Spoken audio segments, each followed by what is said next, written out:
आदाब, मैं शमीम खान और आप देख रहे हैं इंडियन मोर्चा न्यूज। बने रहिए हमारे साथ। नमस्कार जी। पिछले कई दिनों से मैं सरकार की अलग अलग योजनाओं के लाभार्थियों से चर्चा कर रहा हूं।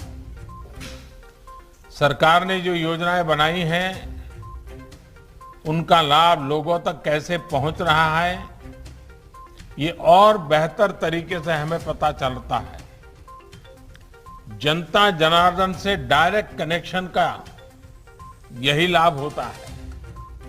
इस कार्यक्रम में उपस्थित केंद्रीय मंत्रिमंडल के मेरे सभी सहयोगीगण, देश भर के अनेक राज्यों से उपस्थित आदरणीय मुख्यमंत्रीगण, लेफ्टिनेंट गवर्नर और उप मुख्यमंत्रीगण, राज्य सरकारों के मंत्री, अन्य महानुभाव, देश भर से जुड़े किसान और भाइयों बहनों, आज देश के लगभग 10 करोड़ किसानों के बैंक खाते में 19,500 करोड़ रुपए के से भी अधिक ये रकम सीधी उनके खाते में ट्रांसफर हो गई है। और मैं देख रहा हूं कई अपने मोबाइल में चेक कर रहे हैं आया क्या, और फिर एक दूसरे को ताली दे रहे हैं। आज जब बारिश का मौसम है और बुआई भी जोरों पर है, तो ये राशि छोटे किसानों के बहुत काम आएगी। आज 1 लाख करोड़ रुपए के कृषि ट्रांसफर इंफ्रास्ट्रक्चर फंड को भी 1 साल पूरा हो गया है। इसके माध्यम से हजारों किसान संगठनों को मदद मिल रही है। भाइयों और बहनों, सरकार किसानों को अतिरिक्त आय के साधन देने के लिए, नई नई फसलों को प्रोत्साहित करने के लिए पूरी तरह प्रतिबद्ध है। मिशन हनी बी ऐसा ही एक अभियान है। मिशन हनी बी के चलते बीते साल हमने लगभग 700 करोड़ रुपए के शहद का एक्सपोर्ट किया है, जिससे किसानों को अतिरिक्त आय हुई है। जम्मू कश्मीर का केसर तो वैसे भी विश्व प्रसिद्ध है। अब सरकार ने यह फैसला लिया है कि जम्मू कश्मीर का केसर देश भर में नाफेड़ की दुकानों पर उपलब्ध होगा। इससे जम्मू कश्मीर में केसर की खेती को बहुत प्रोत्साहन मिलने वाला है।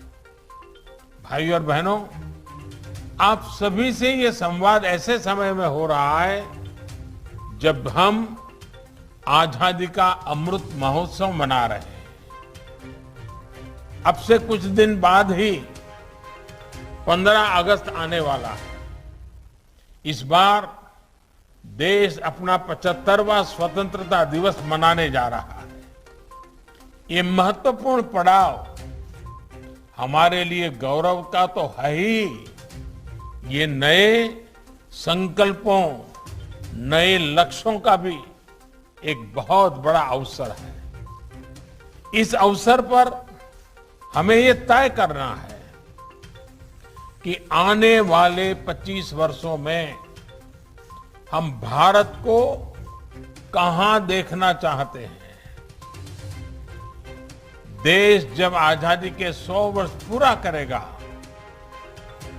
2047 में, 2047 में, तब भारत की स्थिति क्या होगी, ये तय करने में हमारी खेती, हमारे गांव, हमारे किसानों की बहुत बड़ी भूमिका है। ये समय भारत की कृषि को एक ऐसी दिशा देने का है जो नई चुनौतियों का सामना कर सके और नए अवसरों का भरपूर लाभ उठा सके। भाइयों और बहनों, इस दौर में बहुत तेजी से हो रहे बदलावों को हम सभी साक्षी हैं।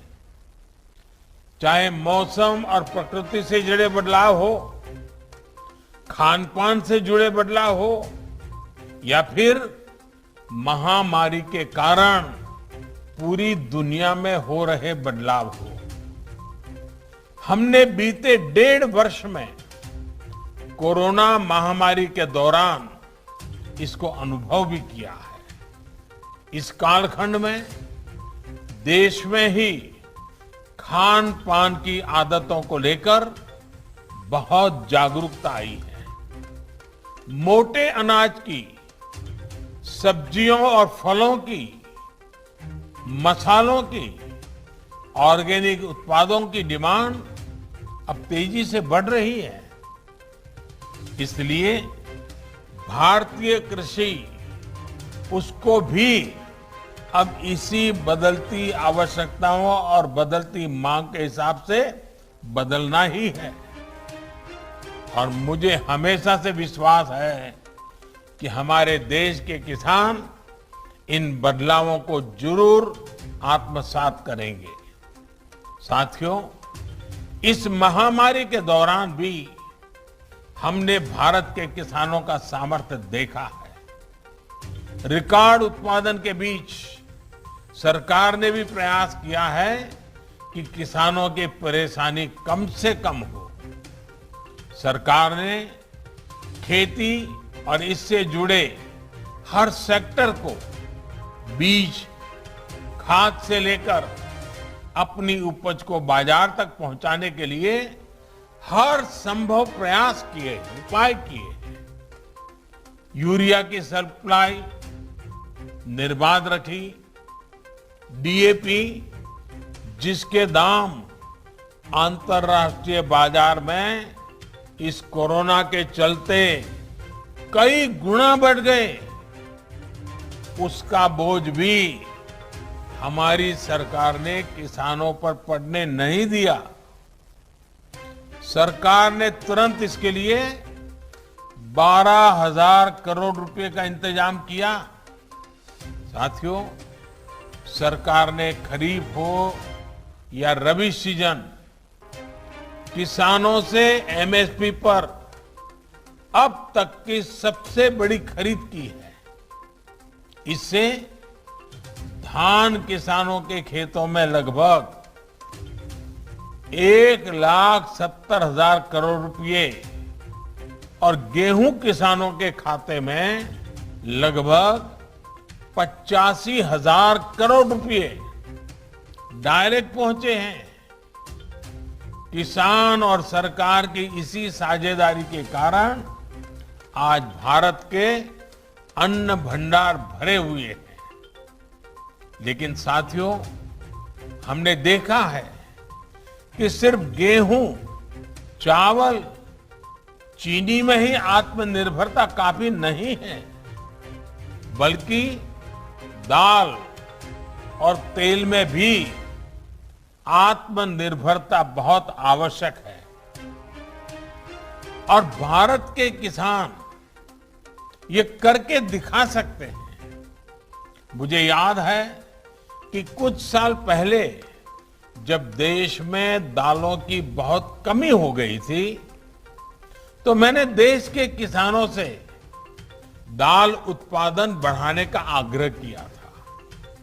मेरे उस आग्रह को देश के किसानों ने स्वीकार किया। परिणाम ये हुआ कि बीते 6 साल में देश में दाल के उत्पादन में लगभग 50% की वृद्धि हुई है।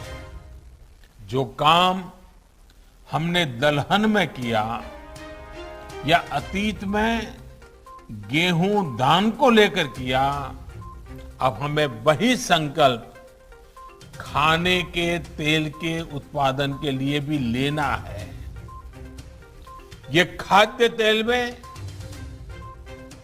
हमारा देश आत्मनिर्भर हो, इसके लिए हमें तेजी से काम करना है। भाइयों और बहनों, खाने के तेल में आत्मनिर्भरता के लिए अब राष्ट्रीय खाद्य तेल मिशन ऑयल पाम का संकल्प लिया गया है। आज देश भारत छोड़ो आंदोलन को याद कर रहा है, तो इस ऐतिहासिक दिन ये संकल्प हमें नई ऊर्जा से भर देता है। इस मिशन के माध्यम से खाने के तेल से जुड़े इकोसिस्टम पर 11,000 करोड़ रुपए से अधिक का निवेश किया जाएगा। सरकार ये सुनिश्चित करेगी कि किसानों को उत्तम बीज से लेकर टेक्नोलॉजी उसकी हर सुविधा मिले। इस मिशन के तहत ऑयल पाम की खेती को प्रोत्साहन देने के साथ ही हमारी जो अन्य पारंपरिक तिलहन फसलें हैं उसकी खेती को भी विस्तार दिया जाएगा। साथियों, आज भारत कृषि निर्यात के मामले में पहली बार दुनिया के टॉप 10 देशों में पहुंचा है, पहले 10 देशों में पहुंचा है। कोरोना काल में ही देश ने कृषि निर्यात के नए रिकॉर्ड बनाए हैं।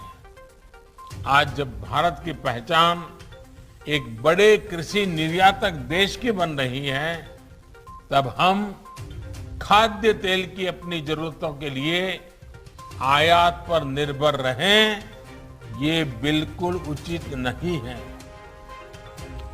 इसमें भी आयातित ऑयल पाम ऑयल का हिस्सा 55% से अधिक है। इस स्थिति को हमें बदलना है। खाने का तेल खरीदने के लिए हमें जो हजारों करोड़ रुपए विदेश में दूसरों को देना पड़ता है, वो देश के किसानों को ही मिलना चाहिए। भारत में पाम ऑयल खेती के लिए हर जरूरी संभावनाएं हैं। नॉर्थ ईस्ट और अंडमान निकोबार द्वीप समूह में विशेष रूप से इसे बहुत बढ़ाया जा सकता है। ये वो क्षेत्र हैं जहां आसानी से पाम की खेती हो सकती है, पाम ऑयल का उत्पादन हो सकता है। साथियों, खाने के तेल में आत्मनिर्भरता के इस मिशन के अनेक लाभ है। इससे किसानों को तो सीधा लाभ होगा ही, गरीब और मध्यम वर्ग के परिवारों को सस्ता और अच्छी क्वालिटी का तेल भी मिलेगा। यही नहीं, ये मिशन बड़े स्तर पर रोजगार का निर्माण करेगा, फूड प्रोसेसिंग इंडस्ट्री को बल देगा। विशेष रूप से फ्रेश फ्रूट बंच प्रोसेसिंग से जुड़े उद्योगों का विस्तार होगा। जिन राज्यों में पाम ऑयल की खेती होगी, वहां ट्रांसपोर्ट से लेकर फूड प्रोसेसिंग यूनिट्स में युवाओं को अनेक रोजगार मिलेगा। भाइयों और बहनों, ऑयल पाम की खेती का बहुत बड़ा लाभ देश के छोटे किसानों को मिलेगा। ऑयल पाम का प्रति हेक्टर उत्पादन बाकी तिलहन फसलों की तुलना में बहुत ज्यादा होता है। यानी ऑयल पाम मिशन से बहुत छोटे से हिस्से में ज्यादा फसल लेकर छोटे किसान बड़ा मुनाफा कमा सकते हैं। साथियों, ये आप भली भांति जानते हैं कि देश के 80% से अधिक किसानों के पास 2 हेक्टेयर तक ही जमीन है। आने वाले 25 साल में देश की कृषि को समृद्ध करने में इन छोटे किसानों की बहुत बड़ी भूमिका रहने वाली है। इसलिए अब देश की कृषि नीतियों में इन छोटे किसानों को सर्वोच्च प्राथमिकता दी जा रही है। इसी भावनाओं के साथ बीते सालों में छोटे किसानों को सुविधा और सुरक्षा देने का एक गंभीर प्रयास किया जा रहा है। पीएम किसान सम्मान निधि के तहत अब तक 1,60,000 करोड़ रुपए किसानों को दिए गए हैं। इसमें लगभग 1,00,000 करोड़ रुपए तो कोरोना के मुश्किल समय में ही छोटे किसानों तक पहुंचे हैं। यही नहीं, कोरोना काल में ही 2 करोड़ से ज्यादा किसान क्रेडिट कार्ड जारी किए गए, जिनमें से अधिकतर छोटे किसान हैं। इनके माध्यम से किसानों ने हजारों करोड़ रुपए का ऋण भी लिया है। कल्पना कीजिए, अगर ये मदद छोटे किसानों को ना मिलती तो 100 वर्ष की इस सबसे बड़ी आपदा में उनकी क्या स्थिति होती। उन्हें छोटी छोटी जरूरतों के लिए कहां कहां नहीं भटकना पड़ता। भाइयों और बहनों, आज जो कृषि इंफ्रास्ट्रक्चर बन रहा है, जो कनेक्टिविटी का इंफ्रास्ट्रक्चर बन रहा है, या फिर जो बड़े बड़े फूड पार्क लग रहे हैं, इनका बहुत बड़ा लाभ छोटे किसानों को ही हो रहा है। आज देश में विशेष किसान रेल चल रही है। इन ट्रेनों से हजारों किसानों ने अपना उत्पाद कम कीमत में, ट्रांसपोर्ट का खर्चा बहुत कम, देश की बड़ी बड़ी मंडियों तक पहुंचाकर अधिक कीमत से माल बेचा है। इसी प्रकार जो विशेष इंफ्रास्ट्रक्चर फंड है, इसके तहत भी छोटे किसानों के लिए आधुनिक भंडारण की सुविधाएं तैयार हो रही है। बीते साल में 6,500 से अधिक प्रोजेक्ट स्वीकृत हो चुके हैं। ये प्रोजेक्ट जिनको मिले हैं, उनमें किसान भी हैं, किसानों की सोसाइटी और किसान उत्पादक संघ भी है, सेल्फ हेल्प ग्रुप भी है और स्टार्टअप्स भी हैं। हाल में एक और बड़ा फैसला लेते हुए सरकार ने तय किया है कि जो राज्यों में हमारी सरकारी मंडियां हैं, उनको भी इस फंड से मदद मिल सके। इस फंड का उपयोग करके हमारी सरकारी मंडियां बेहतर होगी, ज्यादा मजबूत होगी, आधुनिक होगी। भाइयों और बहनों, इंफ्रास्ट्रक्चर फंड हो या फिर 10,000 किसान उत्पादक संघों का निर्माण, कोशिश यही है कि छोटे किसानों की ताकत को बढ़ाया जाए, छोटे किसानों की बाजार तक पहुंच भी अधिक हो और बाजार में मोल भाव करने की उनकी क्षमता भी वृद्धि हो। जब एफपीओ के माध्यम से सहकारी तंत्र से सैकड़ों छोटे किसान एकजुट होंगे तो उनकी ताकत सैकड़ों गुना बढ़ जाएगी।